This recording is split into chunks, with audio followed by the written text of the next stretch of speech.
Sibingelele yonke South Africa ngamadoda anyakazisa umuzi lawa la khona le video ifinyelela khona sinibingelele nje kuyisonto entambama sizothi nje mawunyakaza umuzi wase South Africa kunyakaze wonke umhlaba angihambi ngedwa ke bafowethu ngihamba nomfowethu uMabunda Sibuda uyaphila mfowethu ngiyaphila sibingelele yonke South Africa sesingena nje kuyintambama namhlanje Sunday sizonyakazisa before sigijima mvangele besithanda ukumema abazalwane ukuthi amadoda anyakazisa umuzi from nge-30 zaka June up until nge-1 zaka July azabe alapha eHendrina eMpumalanga Jesus Our Glory Ministries Hendrina branch kwaZamokuhle Malfred extension 2 sizabe sithi 3 days of God's power with amadoda anyakazisa umuzi kuyonyakaza ngenye indlela eyisimanga ungaphuthelwa ube khona nawe umeme umakhelwane uthi amadoda sewafikile endaweni yaseHendrina nge-30 up until nge-2 sizabe sinyakazisa kuzabe kunabo Zulu noZuko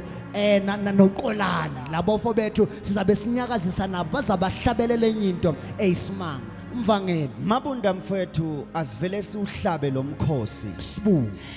Mabunda ngihlushwa into yokuthi ngalesikhathi ngisalusa inkomo ekhaya sibu inkomo ngangizilusa iloku ikhula inkomo iba inkonyana sibu iphinde ibe inkomo ikhule ngokwezigaba sibu into engishayayo nayi Mabunda ushawa yini abantu bebangekho masilusa inkomo bebangekho abantu bebangekho masisipenda isikhathi Mabunda silusa ngoba mawulusa inkomo uyilusa from ekseni kuze kuye ntambama ulokulusana nenkomo kodwa nansi into Mabunda engishayayo ushawa yini uthi Mabunda uma inkomo seyihlatshiwe abantu bebayilusa bebangayilusi bayeza bazodla inkomo bagcwala ekhaya kodwa masikhulisa abekho kodwa once yaze yahlatshwa bayeza ngoba noJesu bamhlaba esiphambanweni kanti sekusindiswa izizwe kanti sekusindiswa umhlaba kunezinto esizokuhlaba kanti mntana sekhaya kunabantu uNkulunkulu abalethayo wemvangeli inkomo iluswa emfihlakalweni kodwa uma seyizohlatshwa ihlatshwa phambi kwabantu bese abantu bayi-enjoye leyo nkomo and number 2 mvangeli uma izophekwa iphekwa emfihlakalweni kodwa iyodiswa phambi kwabantu ukuthi uNkulunkulu uzodila nempilo yakho emfihlakalweni so that abantu bazoku-enjoya phambi kwabantu ngakhumbula uDavide wala namabhere emfihlakalweni wala nengwenyama emfihlakalweni kodwa uma azogqotshwa ukuthi abe inkosi yamakhosi wagqotshwa phambi kwabantu kunezinto azodlulekisa emfihlakalweni kodwa ziyokusisa phambi kwabantu ngoba ithi lento Mabunda ithini mvangeli inkomo mayihlatshwa abantu awubamemi kodwa bamema Mabunda iphunga lokuhlatshwa uNkulunkulu mfethu uyayenza lento mntana sekhaya yokuthi abukise ngawe kanti abantu mabazi ngesimo sakho kuthi noma sophakanyiswa bese bazobona umuntu bekaphansi lento obhekana nayo uzophakama na into engishayayo mvangeli inkomo mvangeli uma izohlatshwa iyamaza umelusi ngoba mvangeli ngakhumbula uJesu mvangeli athi izimfu zami ziyalazi iphimbo lami ngoba siphile esikhathini mvangeli where abantu ama-shepherds mvangeli awana relationship nama-sheep lalela mntana sekhaya the minute you know the voice of the shepherd angeke uzowulahlekise kuyothi uma kuvuka abaprofeti bamanga kodwa uyorecognize ngevoice uthi le voice le akuyona yasekhaya ngiyasho noma bangadrive ama-BM badrive imoto ephakeme kodwa you will check for the voice of the shepherd ngoba ithinto mfethu Mabunda ibhola liyakhahlelwa Mabunda egroundini liloko likhahlelwa ngizifake Mabunda eziqathulweni zebhola liloko likhahlelwa kodwa uma balikhahlele epalini liba abantu baya celebrate ngendaba ukuthi ibhola seliphakathi Mabunda enethini lento bekhahlelwa seya celebrate kunezinto uThixo asoyivumela sikhahlele kanti kusasa uzo celebrate mfangeli uyaphi ebholweni mnganami. I remember something mfangele uma uye stadium mfangele kunama voices ahlukahlukene stadium kune voice yama fan kune voice yama opponent kune voice ye coach into ngayibona yangikaka nayo ukuthi iplayer ayingene egrounding ingazanga yakhuluma necoach ukuthi kude mfihlakalweni ubona icoach ukunikeza ama instruction yalento ozoyenza phakathi iphutha nabantu abaningi bathi uma sebangene phakathi abasakhumbuli lento ucoach ayishilo emfihlakalweni baya ngepressure yama supporters kanti ufakanga ngama supporters ufakwe icoach. Uma sikhuluma ngecoach sikhuluma ngomoya ongcwele wakunikeza ama instruction manje awusalaleli yena ulalela abantu ngoba iqiniso lithi Mabunda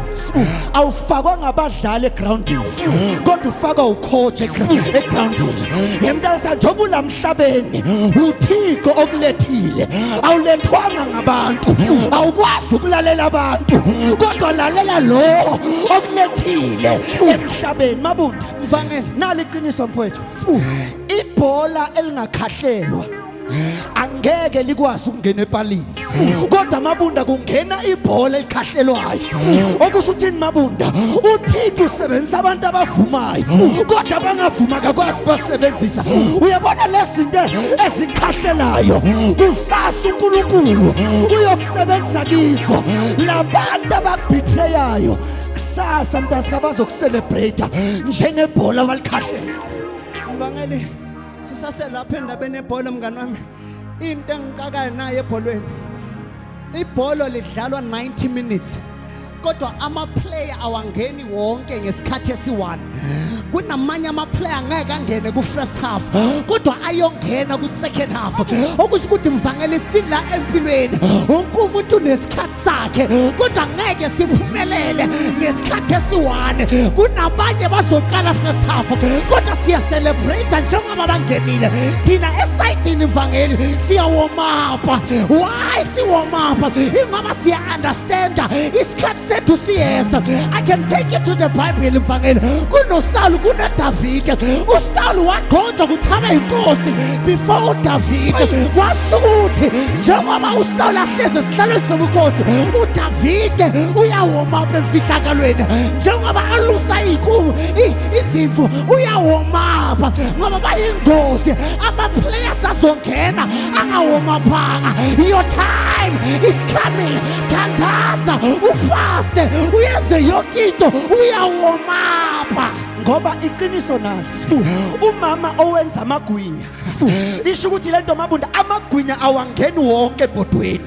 kodwa Mabunda uma kukhona angenile kukhona preparewayo okusho ukuthi Mabunda uShadrach noMeshach noAbednego bangena emlilweni baba ngamagwinya kanti uDaniel basamprepare yemntana sekhaya izulu line order alenzi ngendlela zethu kodwa lenza ngendlela zazo mawubona abanye basangena nawe uyalandela wena shayela abangenayo izandla ngoba mawenza njalo utshala kuwozayo ngathi ungalwi nabantu abaphambi kwakho ngoba lezinto ababhekana nazo and futhi ungabahleki ngoba uwazi lamabhubesi ababhekana nawo kusasa angabhekana nawe ngoba sinenkinga mvangeli nabantu abahleka abantu abaphambi kwabo banga understand ukuthi your time is coming lo mlilo ngishisayo nawe kusasa ngenzeka ungene kiyo ngoba Mabunda into engishaya ngama supporters uma kudlala iChiefs nePirates uma ngabe kwenzeka mhlawumbe iPirate ya leader iChiefs bayishaya Mabunda mhlawumbe ngo2 notes kanti kusese ifirst half into engichaza ngama supporter uma babaveze TV awubafethu ubabona benza kanje okusho ukuthi ningashaya first half kodwa yodwa into engiyazi siyabusha yemntana sikabe ngiqela utshela isitha namhlanje ukuthi wenze kanje anginamsebenzi namhlanje kodwa ngizothandaza ngiyabuya Mabunda into enamandla umthandazo bengicela mntasekhaya ungagive up bemvangeli angazi why sibuya lapha ebholweni. There is something engayinothisa ebholweni again ukuthi ebholweni mvangeli kunempempe yaka ref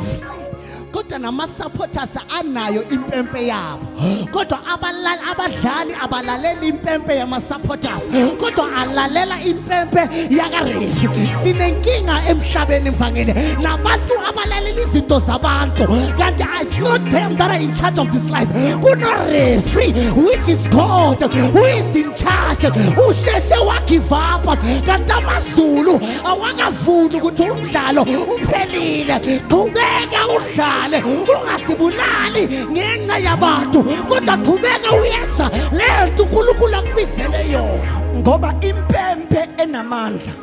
yimpempe kaRef futhi lezinye impempe zizophazamisa impempe kaRef. Athi uJesu izimvu zami ziyalazi iphimbo lami. Osho umntana sekhaya bayeka abantu bakhuluma impilo bakhulume yonke into ngempilo yakho as long as usimakade angakakhulumi. Wayibona uDavide lento wathi kungcono Jehova ngiwele esandleni sakho kunokuthi ngiwele esandleni sabantu. Themba lokubizile themba loNkulunkulu okudalile ngoba mvangeli isandla simuntu nesandla sikaNkulunkulu asifani. SakaNkulunkulu singakuphidlisa kodwa singakwakha futhi kodwa somuntu mvangeli uma sikubhidlizile siqadile ngawe wemntana sekhaya kangathi singathi kuwe yekela ukhale ebantwini ngoba abantu bayohleba ngeenkinga zakho kodwa amaZulu ayoza nama-solution. Uyazi into engichaza yini Mabunda? Yini tata? The moment abantu bahleba the moment abantu bahleba wena uyakibo bayoyithatha inkinga yakho bayotshela abantu kodwa the moment uhleba kuNkulunkulu the moment ukhala kuNkulunkulu akahleba uNkulunkulu kodwa uyahlela awafethu ngoba kunomehlo between ukuhleba nokuhleka. The moment ukhala mntana sekhaya izulu kunento elipreparayo bangahleka ngoba udivorce bangahleka noma njengoba unganamsebenzi kodwa into yodwa engicela yona thandaza kuThixo lo Thixo uzohlela. Usho ukuthi mvangeli the time uJesu abethelwe esiphambanweni abantu emhlabeni bebahleka kanti namaFilister nawo bewahleka amaFarisi bewahleka kanti abazi mvangeli njengoba le ndoda isesiphambanweni amaZulu ahlela ukuvuka kwayo bangakuhleka kanti amaZulu ayahlela. The time mvangeli uSamson azogunda inwele lithi iBhayibheli mvangeli amaFilister ambiza atatadoza uzosijayivela oza uzosi-entertainer ahleka ngesimo sakhe kanti amaZulu ahlela ukuthi inwele sizobuya amandla azobuya bayeke balokhu bahleka kanti amaZulu emntana sekhaya ayahlela. You are coming back. Uyabuya ngoba into engichaza ngoSamson uSamson wathandaza umthandazo wokuthi inkosi ngikhumbule ngoma bunda uNkulunkulu uyakhunjuzwa. Into engichaza ngoSamson akabhekanga ukuthi inwele zayizolo iphumile ngoba isitha sine tendency zokukukhumbuza into zakho zayizolo kodwa mntana sayamize ngoma bunda nansi into baba mfangeli kunalento ekuthiwa i-callback. Umuntu we-callback okusho ukuthi i-callback yenzela abantu abangana airtime kodwa i-callback uyishayela kumuntu one airtime okusho ukuthi please call me back. Okusho ukuthi mangabe une-pride yokuthi wena una airtime ushaya i-callback khohlwa ukuthi uzoyi-receive i-call. I-callback yini mabunda umthandazo amaZulu ahlezi ane-airtime. Thandaza ungaphezi mubize ongabonwa ngoba yena ubonakala phambi kwabantu. kwasho ukuthi mvangeli the time inkosi Nebuchadnezzar iloku ihlela mvangeli ithi ngiyobasa umlilo lamadoda ngiyowafaka emlilweni kanti amaZulu mvangeli ayahlela ukuthi siyoba rescue kanjani phakathi emlilweni. Wemntana sekhaya baleba yeke bahlele izinto ezimbi ngawe bahleke ngesimo sakho kodwa amaZulu ayakuplanela. Madoda anyakazisa umuzi. Remember abantwana basekhaya siyatholakala in all social media platforms. And don't forget bafethu siyodibana lapha eHenrina exactly ngey-30 inkonzo yokuqala iyaqala ngey-1 iyaqala futhi enye ngey-2 sizabe sisonke. Make sure you come. Entrance is free. Remember eHenrina Mpumalanga Amadoda Anyakazisa umuzi. And by the way bafethu, shout out to i-MTV Thulas. Siyabonga kakhulu mfowethu. Amen.